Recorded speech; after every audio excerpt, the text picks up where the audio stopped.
Hey, busy business people. I am here today with another entrepreneur taking action, Leslie Hassler. She was so amazing at managing her cash and her profits in her business that she was able to pay for all of her expenses a year in advance. Talk about goals, guys. And I'm going to get the details on how she did it.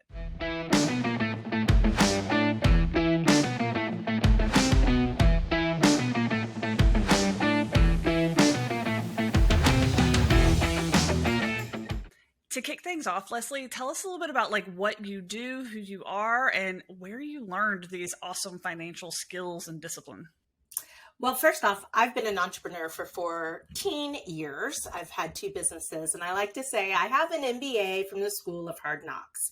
And I did not pass with flying colors. I failed some subjects hard enough I had to do it twice, right? So a lot of my learnings and where I've learned things is obviously I'm going to share some resources with you guys, but really it's been a lot of trial and error and really just trying to be the best business owner that I can be. What I do now is I work with service-based businesses to help them grow and scale in a way that's profitable and sustainable. So a little bit, we'll chat a little bit more about what that really means and what that can enable your business to do. Yep. So, how did this start? Did you just wake up one day and say, I want to be so profitable, I'll pay for my expenses a year in advance? What was the goal? How did you head down this path, right? No, that was not the goal. I think I was like a lot of other people when you first open your business. Like the first thing you're worried about is clients and revenue and, sales and all that stuff. And I remember, I think it was in the first 9 months of my first business, we had that really juicy client, like great client fit, great work, great, price tag to it. And I remember that entire project just going, oh my gosh, I'm going to be able to get a new laptop. I'm going to be able to hire this admin. I'm going to be able to redo my website. I had dreamt about what I was going to do with that income, for 6 months. And so I've got that final check, and I'm like, I'm going to look at my bank account. And I opened up my bank account and I really went, oh no, somebody's been in my bank account. Somebody's taking all the money. I was so convinced. And I went through and I did, our bank reconciliations, because that's what we all know how to do, balance a checkbook. And I saw that we spent the profit. We spent it. Nobody took it. We did it. And I was really bummed. And I didn't know what I didn't know at that point in time. And I think that's really true. Like most of us, financial training and even mine coming into operating a business was, I can make a budget, right? I've gone through Dave Ramsey's Financial Peace. I can balance my checkbook, but I really didn't know how to manage my business for profit. And it would take a few more years. I went on that cycle of, well, that must mean I have to make so much more money. And ultimately when I've made enough, and I love that word enough, right?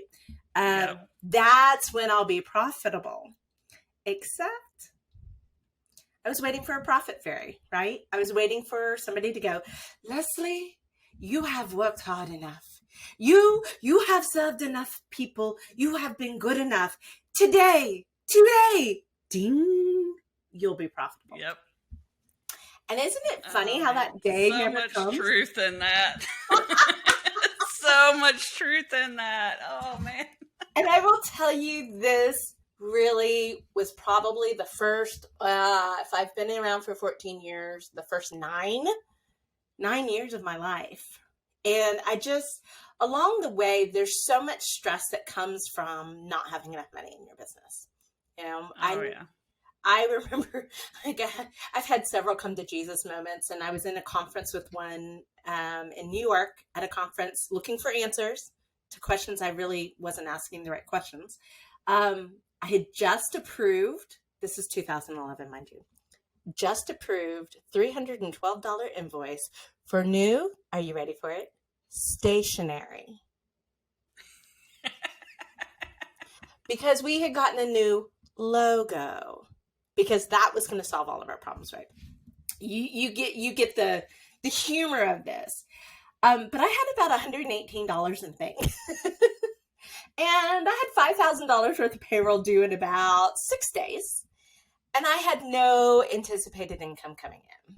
And so, I kind of had one of those out of body moments where the room started to spin and I started hyperventilating. And I just really had a conversation with myself. And I was like, you know what? I'm smart. I do really good work, but there's something I'm missing. And I thought at that time everybody else had it figured out. Well, actually, as I've learned, most people don't have it figured out. So it just kind of set me on a journey to figure out what it was. And I came to the realization that in product-based businesses, there's a term called minimum viable product. We've heard these things, right? That typically happens around the $1 million mark. I think that's why we're so fascinated with the $1 million business. In service-based businesses, our MVP is minimum viable profitability, which generally means we need to get profitable at the lowest revenue number, not the highest revenue number. And that's one of those just misconceptions nobody goes around talking about, right? That I feel compelled to share with you if I can save you some misery. And I just set really into understanding what made us profitable, where we were profitable, where we were just being busy in our business, and that improved some things. But it wasn't until I think 2 tools that we brought into play that have been refined that really make all the difference. So, you want to know what those 2 tools are? Yeah, of course. No. Okay, they're so boring. They're so absolutely boring. I find the best things in business are actually really boring.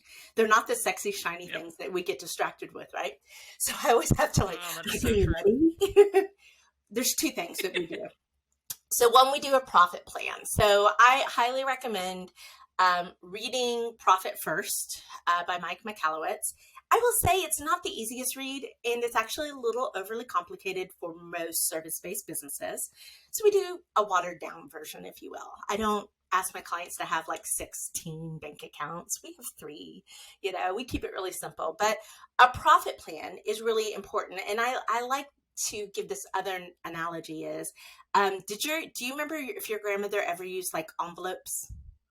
Like put her monthly money in envelopes, and there was the shoe money and the food money and the play money and the whatever money, rent money. Yep. Most of us, still have had grandparents that did that. This is what that system does, essentially. It's just as soon as the money comes in, we give it intention. We're like, you pay bills. You're going to be profit, so you need to go over here so I don't spend you, because entrepreneurs always have something to pay for. Right? And you just put intention. So the profit plan is kind of saying, okay, here's the money today. We're going to give it intention so that it knows how to behave. The second thing that we use is it's kind of a dynamic cash flow report or cash flow system. It's a lot of times people are like, oh, well, QuickBooks does it. Yes, QuickBooks can do it, and they have boosted their functionality. It's still not as the detail level that I think a lot of entrepreneurs need to see their money. And I want to, I guess, almost take a step back and tell you why you need this, because a lot of times people are like, well, I'm just too small. I barely have enough money, so why do I need these tools? First off, it's habit. You're building muscle memory and habit. These tools also fix the I don't have any money thing. It's really kind of funny. And I think as we went into 2019, 2020, what we were seeing is that a lot of businesses got hit hard because they have cash flow, but they don't really retain any of that money. It's coming in and going out super fast. And the Harvard Business Review was estimating that most businesses have 9 to 12 days worth of cash on hand. I think it's closer to the 9. And we do a service called Business Audit where we look at things like that. And so I've seen it just time and time again. And this is anything from a $100,000 business to a $2.3 million business. It just happens this way. So this predictive cash flow tool that we use a software or an app called Pocketsmith. I will tell you it's not meant for business, but it's $10 a month. Most of the ones that are meant for business are something like $100 a month, and that's just not advantageous for most people. There's this one little function, this one little screen that we look at, and it's a calendar, if you will, just like you would look at Google Calendar or iCal. It's a calendar of your money. And you can put in your budget, you can put in your pipeline, you can play with scenarios and say, what would happen if I hired somebody today and that was going to be a $1,500 investment? What would happen when I did this money? And what I love about this is it will recalculate your daily cash balance because it's also synced up to your bank account. And so you can look out a week, a month, a year, and see what would happen to the money in your business. Most of us make decisions, financial decisions, based upon the bank account. And we hope we remember everything that's going to come in. Well, I don't know about you. I'm a mom. I'm a wife. I have 2 teenage boys. I have a German Shepherd dog that wants me to go outside and play ball with them all the time. I have a lot of distractions. I don't remember everything. I wish I did. I'm working on that. This helps with that. And so I always say, like, if you knew that that investment would put you into the hole next Friday, would you spend the money? Most people always say, no, I wouldn't. Why? Well, of course not. If you knew that that had the potential to put you into the red maybe 6 months from now, would you make the investment? And a lot of people would say, yeah, I have time. And that's kind of what this is it's like the Waze or the Google Maps for the cash flow of your business so that you can make really smart decisions. It always does take a little bit. I find it takes people about 9 months to get into the habit because they fight it. We fight it because we're not numbers people. It's not sexy, all the excuses we tell ourselves. But once they do, it changes lives. And I want to give you a story to help you see how that happens. So 2020, one of my clients did senior move management services. So great service, great company. Their leads went from about 90 a month to 9. Ooh, right? That's as soon as the pandemic, because they're in the senior community. So you couldn't even get in, right? Yeah. They have a staff of 30. There's not money coming in. So they were at 4 days of cash on hand, right? That we were managing. By the end of 2020, they were at 45. But they could it was stressful, don't get me wrong, but we had all the tools to make it. We were meeting every week, multiple times if we needed to, just to navigate that portion, to stay financially in business. But that just managing that one tool, that predictive cash flow tool, they were able to build back up their cash reserves, which are really good because January, February is their slow season. And last month, they sent me their write-up of the profit plan. And they're like, Leslie, look what we just did. Look at that. It's so much more exciting to say, oh my gosh, guess what? We can fund employee bonuses. We can fund, this. I have people that fund charitable causes. I have people that are saving for a commercial building. And it's fun. I have a law office that we started working with this year who's really been struggling. And I'm about to tell him, like, oh, honey bunny, you get a really pretty payday. Like, and she's changing the way her family lives. She's changing, the way her staff lives. So all of these things really do they're just so much fun when you get there. So it's using those 2 tools that at the end of 2019, like I'm just like everyone else. I went through my first business I opened up in 2007. So I got hit with the 08-09 recession, right? So that I have scars. And I was sitting here going, oh, we've been on a really long run. We're due for a correction. I said, okay, I'm just going to take that stress out of my life. And had the ability to pay for a year in advance. And I will tell you, that was God's greatest gift to me because obviously we had COVID, right? That's the no-brainer. I was so concentrated on helping my clients survive that I wasn't doing a great job in marketing. My father-in-law passed away, and that took 3.5 months just to close the estate and worry about all those things that you have to worry about when something like that happens. But I didn't stress about the business or the money because it was covered. You know, my minimum, I mean, I have income coming in, covers the small minimum I have on a monthly. I can just make different choices. And I think that's really what freedom it looks like in a business. And that's one of the biggest reasons people get into business. But freedom's also the first thing they sacrifice. And it's crazy. Oh, yeah. You just don't need to. It's like you sacrifice a lot when you open a business. You sacrifice stability, confidence in your future, you know, your time. And we justify it as like, well, if we just do this for a little bit, you know, this is going to be a grind for a year or two. We're going to be broke for a year or two, and this is going to get better.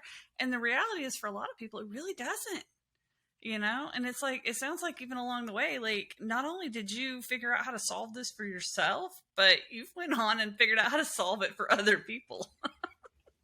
Yeah, and which is powerful. And it's fun for me because it changes lives. You know, it really does improve things. But I think you're right. I think the hustle and grind has led us astray. You know, that whole, you've got to hustle and grind and sacrifice. And especially for women, I'll tell you, it hits women harder than it does men. Oh, yeah. Because as women, we take that crap to martyr level. You know, hustle and grind. We're going to triple it. It's like, I heard someone the other day that was talking about how women just want to, you know, be so much. We want to be amazing in work and amazing at home. And I'm like, no, it's not want, honey, it's need. It's need, because like, it doesn't feel optional to a lot of women. This isn't something that you have a choice on. You can't just take a day off from raising kids. You know, you can't just take a day off from your business, because that's going to set you behind a week. You know, and we wear busy like a badge of honor. I think you were actually the first one I was talking to one day that, you know, we do that normal conversation when you get on a call. And you're like, hey, how are you doing today? Staying busy. How about you? And we talk about it like it's a good thing. Yeah. I think you were the one that kicked back at me and said, no, I'm staying productive. And it was like,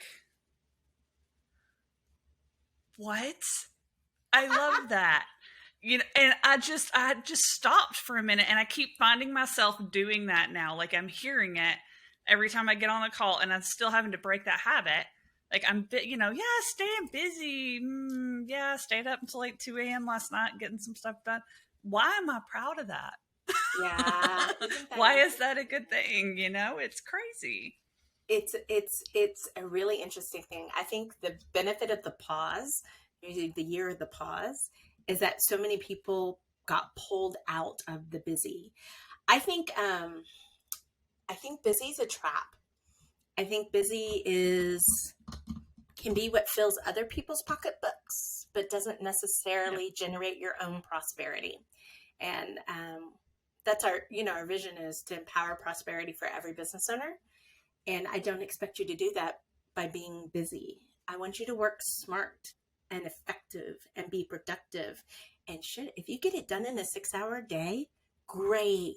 Get it done in a 6-hour day. Well, that's so funny, because it's like, I'll tell my employees that, you know, it's like a lean on, you know, Crystal running Content Ninjas and Ashley running Sparkative. And it's like, girls, I'll pay you for full time. Like, you're on salary, you're getting paid. If you get the job done in 4 hours, enjoy the rest of your day with your family. I'm telling them that. But I'm not living that. And it's like, why am I not? You know, and I've had so many conversations with people, especially since I started this podcast, that it's just like, it makes you examine everything. That's part of what's making me so excited about all this, you know? Yeah. But I mean, it's powerful stuff. And I mean, I think one thing that you said earlier, and just for the listeners, I want to pull this back out again. Being profitable isn't about the size of your business. You know, I mean, it's like, and I think I had heard that before, but it never really clicked until I launched a new business right after like COVID started. I launched Content Ninjas, and I had been hearing all these gurus talk about being profitable, even from the beginning, building businesses designed to scale and all that. And with Content Ninjas, I had a clean slate. It was a brand new business. So like it had no income. It had nothing. So we built it that way from the start, and Yeah. it surpassed the profit margins that, I've been in business for 15 years with Sparkative, and I was getting better profit margins in Content Ninjas as a baby than I was in my 15-year-old business. It's like, that's an eye opener. That was powerful to me what that did. So it's like, I want to make sure the listeners heard that. It doesn't matter how big your business is. If you're planning for profitability from the beginning, before you get there, before you arrive and you have all this profit, like that's how you're going to be smart about it. Yeah. Maybe we'll save some people that learning curve, but it sounds like me and you both went on, like it is not a fun learning curve. It is a It is very, very not. struggle buzz, frustrating, emotional roller coaster learning curve. And I think So a lot of our old paradigms are obviously shifting. We've seen it in almost every spectrum of our life, but in small business, especially for service businesses, it's like slow to uptick, slow to take this up. yep. And one of the things I realized when I was transitioning out of my first business into this business and doing basically the same thing, right? I'm tired of trading my time for dollars. I'm tired of working like a crazy person and being the last one in my business to see the fruits of that. How do I change this? And that's when I got over this revenue. Like, I don't know. We wear revenue as a reward or as a trophy.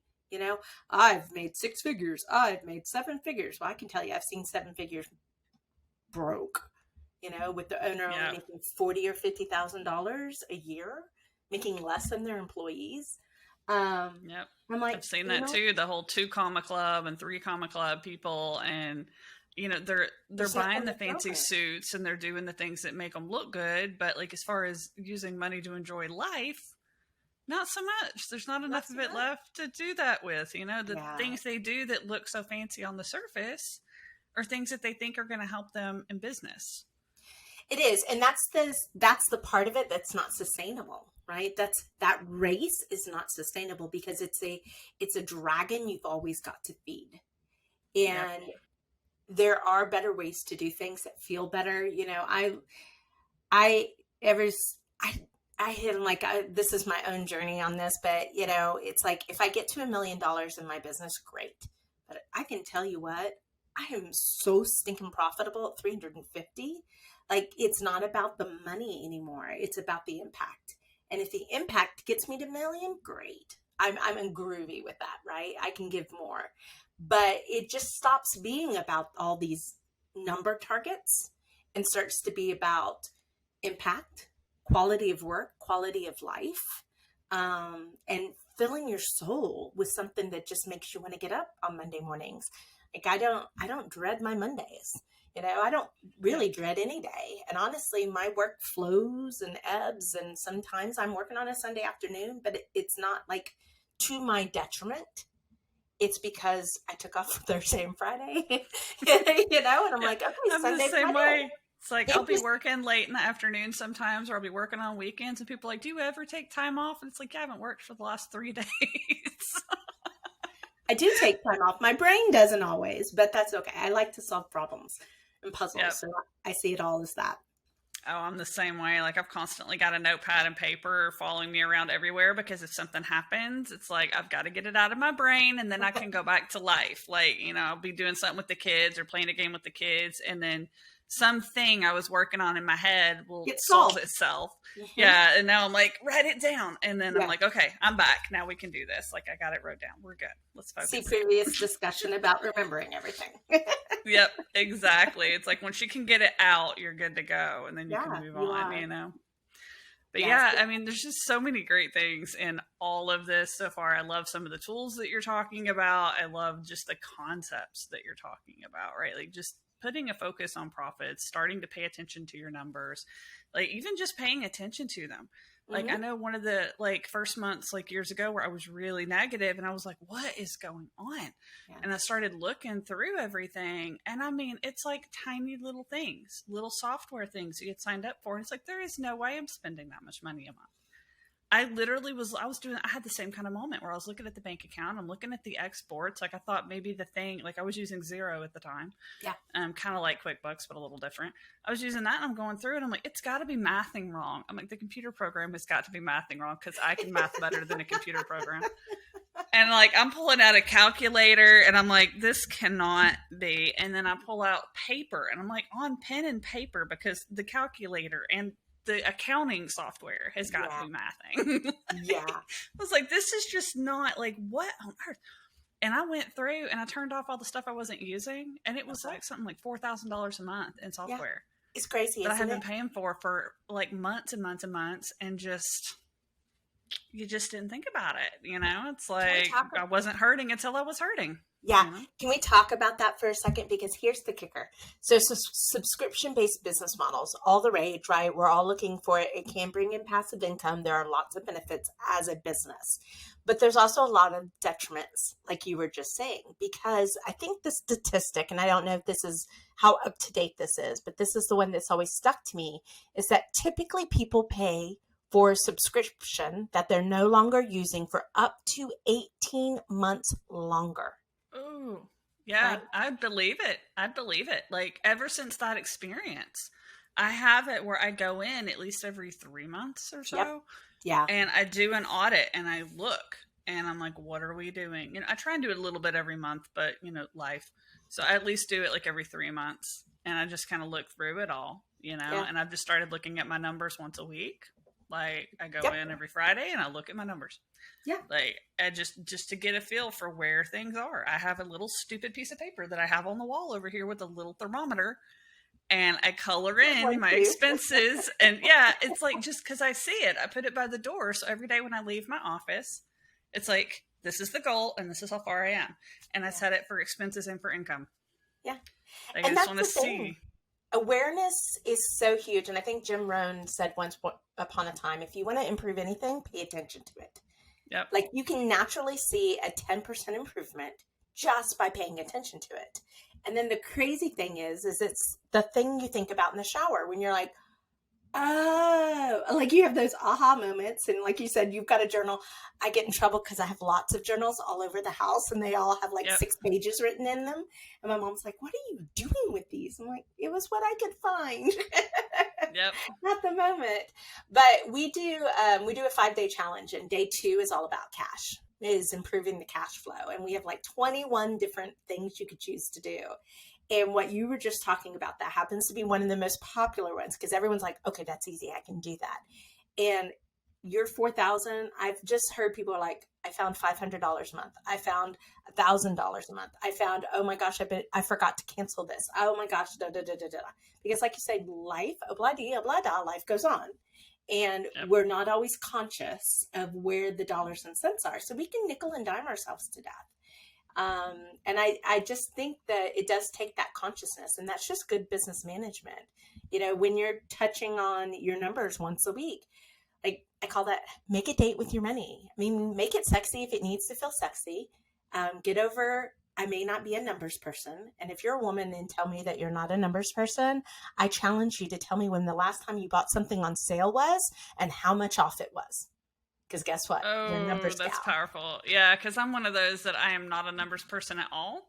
Mm-hmm. But I did meticulously math a lot of the stuff. Like, you know, Amazon does that. Like, I think it's 15% or 20% if you do the subscribe and save and you have at least 5 items. Yeah. So I went through the Walmart app from work because, you know, I normally order my groceries there and show up and pick them up.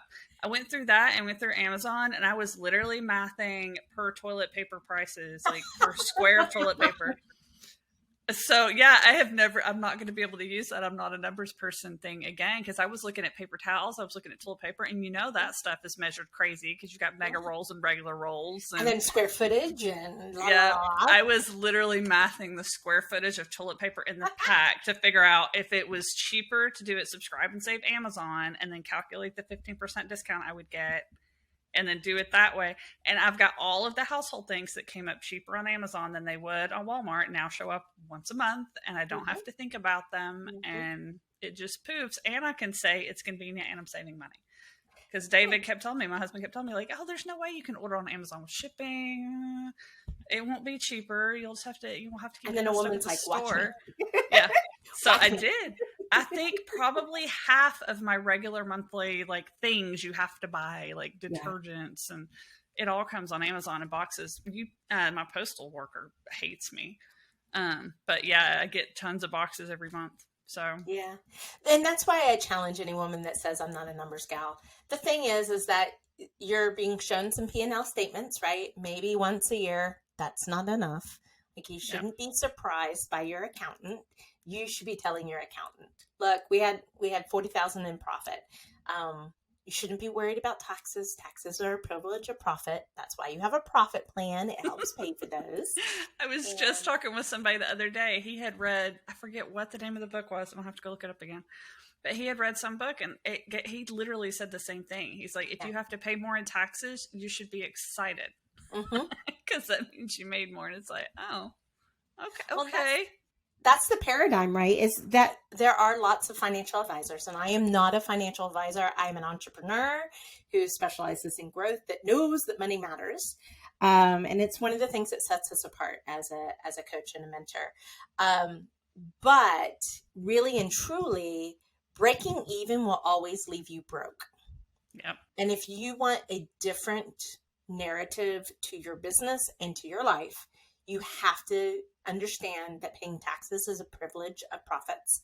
And it doesn't have to be a shock to the system. I have one business, and every municipality has their different tax rates.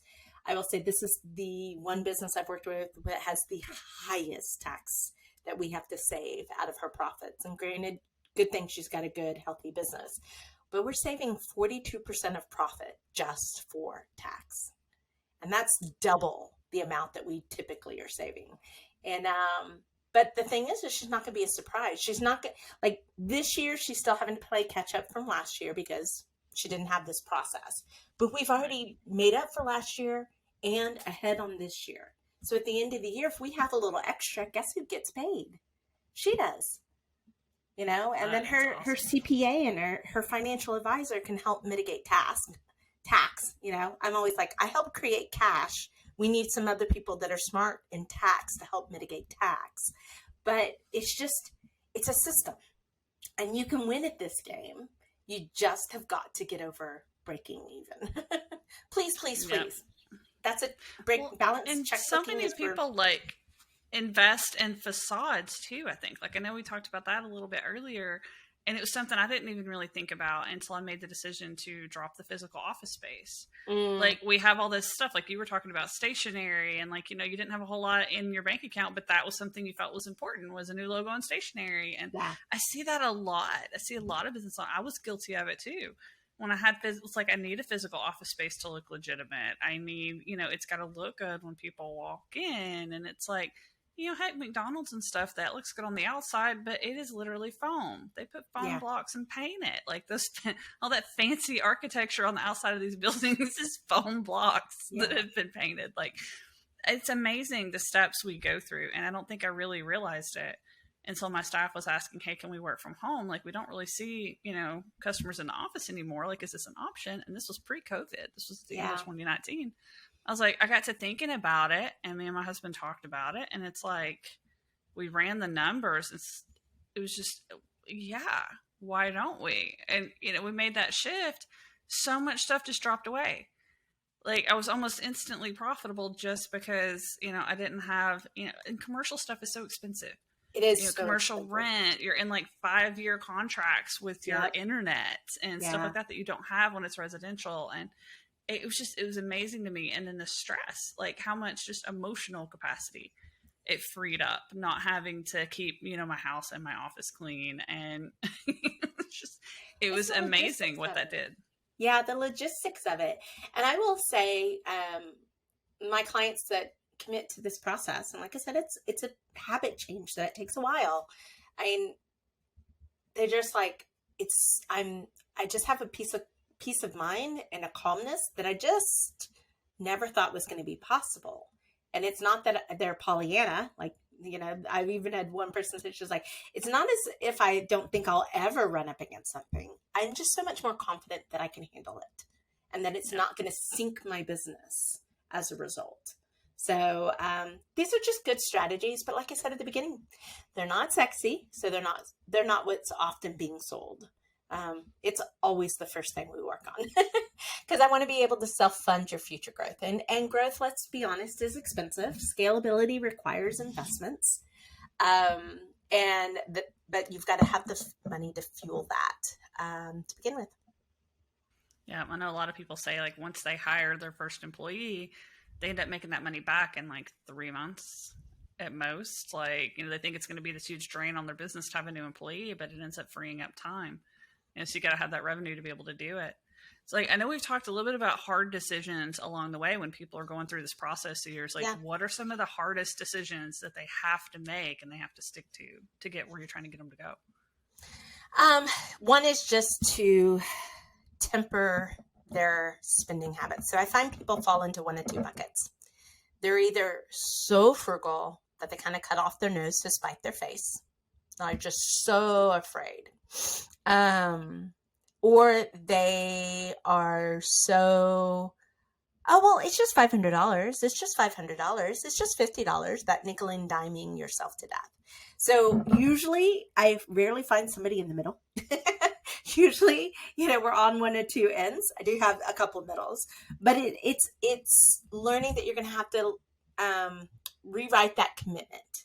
If you've got a commitment to profitability, then your commitment to either enjoying all the perks and bells and whistles that are draining your bank account, or your commitment to be so frugal and fiscally conservative, those two commitments are going to have to shift because they actually work in contradiction to a profitability thing. So understand, in my world, money's not good or bad.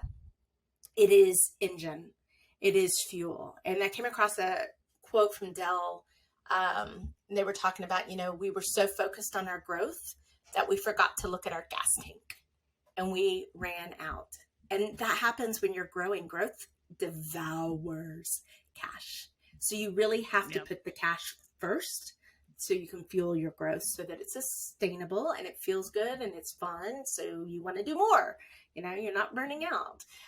So I think that's probably one of the biggest things. And interesting that you brought up hiring that first person, because if I get in where we do need to develop team and we've got to hire that first person, I will tell you that predictive cash flow makes that decision so much easier, because you can see and you can say, okay, what happens? So if they just take XYZ off the plate, or they take over this client and I have people that could come in, that's going to immediately generate, like, you can play the game, right? Okay, that's going to add $4,000. Oh, it's only going to cost me $2,500. I'm coming out $1,500. Wahoo. You start to see it as an investment and not a cost. And I think we get those two things confused in business. There are some straight costs, but a lot of what you're doing is investments. So you need to have that I'm going to invest and I'm going to receive a return on my investment, and kind of do those two things. So I think if we maybe detach a little bit the emotional stories that we tell ourselves around the money and really just see it as fuel, and money has to come in. It has to be stewarded, well taken care of with intention while it's here. And it does need to flow, flow on out so that more can come in. You'll shift so much of what's working against you and being an obstacle in the business. That is really good advice. So I know I've kept you for so long now. We've been talking for like 38 minutes, and I appreciate everything that you've shared with our audience. Let's talk a little bit, like, you've hinted a few times on stuff that you do to help people and how you're helping them have better relationships with money, like what you had for yourself. Tell us, what do you do? How, if somebody wants to hire you, if they want to get some help, like, where do they go? Well, easy peasy. You can go to our website, yourbizrules.com, and there's a couple of fun things there. I give away a lot. That's part of the mission. Our deal with God is to answer questions and share knowledge. But there's two things I'll say, or at least one thing I'll point your attention to, and that's our Scaling Rich quiz. So it's a quiz for people who are ready to grow, they're ready to scale, they're just not sure about what's the best way to do. And so if you take this quiz, it takes all of about 10 minutes, nothing hard at all. It will give you back a tailored plan of what to look for, what you should be working on in your business, maybe some pitfalls to avoid, some inspirational stories, maybe that key next reading that you need. And we just can meet you where you are and give you the best resources for where you are in your journey and where you want to go.